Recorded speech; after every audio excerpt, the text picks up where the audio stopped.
right, so in this video, we're gonna go into answering the question, should you start with larger multifamily as your first property, as Grant Cardone suggests? I call him GC because we go way back.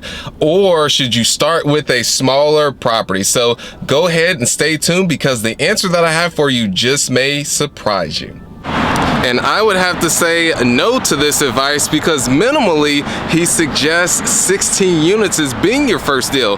And as someone who started with the single family houses, I can see how daunting that could be just to start minimally with the 16 units. So the very first deal that I ended up acquiring was a single family house. Purchase price was $25,000, which was not my cash, and then put additional cash into it for renovations. And then from there, that's how easily I was able to get my foot in the door, because there's just simply more of those that are out there. And then from there, that's when I built the momentum, and then I started to transition to larger deals.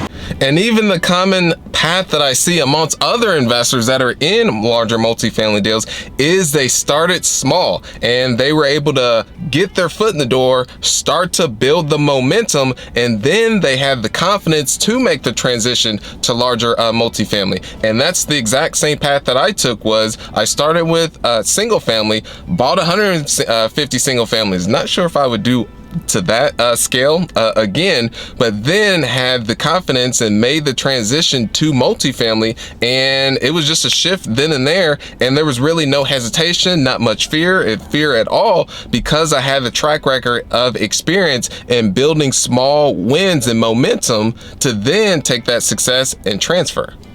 And also you have to consider the angle that he's coming from is he bought a single family house and didn't have a good experience with it, because the con with single family is you're either 100% occupied or you're 100% vacant. And that's the story that he shares. And he said from that point on, I'm never going back to single family again. So that's why he advises people to just go for multifamily. But then again, is he has different goals. So you have to understand that as well.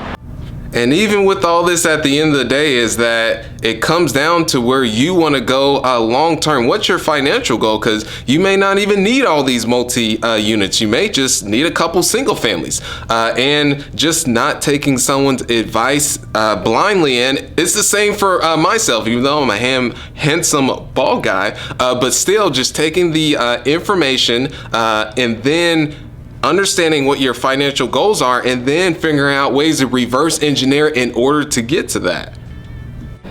But, huge buts, and yes, call me a hypocrite when it comes to this, because I'm going to pull from both ends, as Spider-Man did in that movie. I get a nostalgic feeling every time I see that clip, is that if you can start with larger multifamily right from the beginning, is there's so much more benefits with it. Is you've got the economies of scale, so you got multiple units that are in one location, and then also it's just one transaction with one seller, and then also is the risk, the diversification on risk is that, let's say you've got a 10 unit and 2 of the units are down, or even 3, is you would still, if you bought the deal right, of course, have enough income to be able to still have some cash flow left over. Cash flow, baby. So that's all I have. Go ahead and hit that subscribe button and the like if you were getting value from this, and then comment below with 219 if you've been able to make it all the way through this. I know that was random, but I just look around for something and then I just say that. So I appreciate you so much. Thank you.